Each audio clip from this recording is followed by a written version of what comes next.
Hello there, I'm Tom from That's No Moon, and today I'm going to talk to you about the best way to set up a table for Star Wars Legion. The first thing you need is a 6 foot by 3 foot play surface. Most gaming stores have 6 foot by 4 foot tables, so you just need to mark out 6 inches either side of the long edge of the table. Once you've done this, I like to mark out a range 6 by range 3 block. This will show you the middle point of the table, which is important for objectives. Once you have this marked out, it's recommended that you use 25% terrain coverage for the table.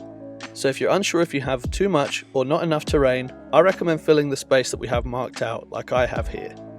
Next, I like to start out with a terrain piece in the middle, but just off center like I have with this tree stump. This is so that we have a middle key position, but also have space for the recover the supplies box, or space for our hostage exchange unit to start the game. From there, I like to place around 3 pieces of larger terrain on the table in each quarter.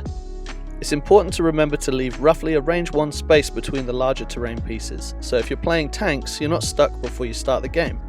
Toys make great terrain, like this Hasbro U-Wing. It adds some great thematic terrain, whilst giving you a larger, more visually interesting piece to your table. The issue that I've always had with the U-Wing is that if you don't have the jump keyword, it's less interactive as the sides aren't flat. So I recommend adding ramps. Once you have your larger terrain down, it's time to add some scatter terrain and barricades. Scatter terrain not only adds some character to the table, but it also gives you light cover too. It's important to have a mix of light, heavy, area and line of sight blocking terrain. Now that the table's built, you can see from the image that I have a mix of line of sight blocking terrain in yellow, heavy cover in red, light cover in green, and area terrain in orange.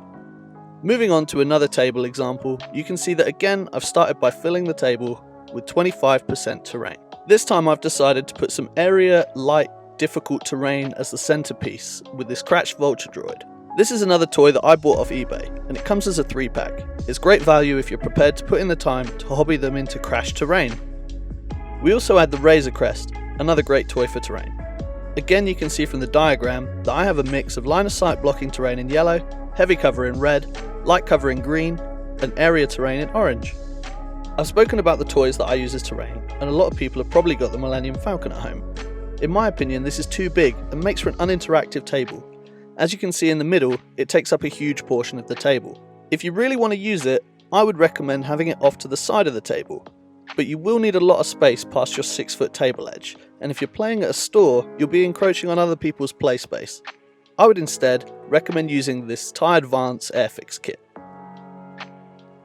Now that you've seen how we recommend setting up a table, we look forward to seeing photos from your games.